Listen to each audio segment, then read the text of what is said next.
Les besisehlakala esihlahlathisa umzimba ithraga litshayisene ubuso nobuso neteksi ebeyilayitsha abantu abalitshumi nesithandathu. Abantu abalitshumi nantathu ekubalwa kibo nomtjhayeli weteksi babhubhele khonapho. Kanti abasinileko bantwana kwaphela begodu bagijinyiselwe esibhedlela ipilonomi. Iteksi le beyibuya eJohannesburg iye-Sterkspreid.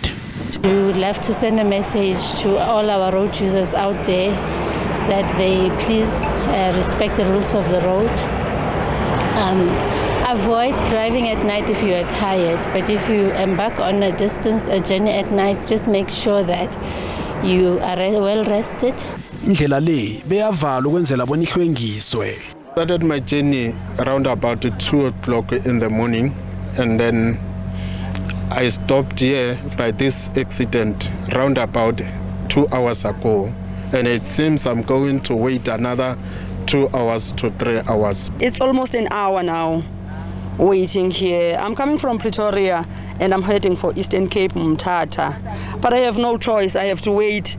Bemapholiseni eFreyistata kunye nebezendlela nezokuthutha baba abatshayeli bona batshayele ngokutshetsha endleleni. Kuzokuthunyelwa namapholisa endlela esifundeni esizombelele njengengcenye yejima lokuqinisekisa zokuphepha kulama holiday kaKrismusi.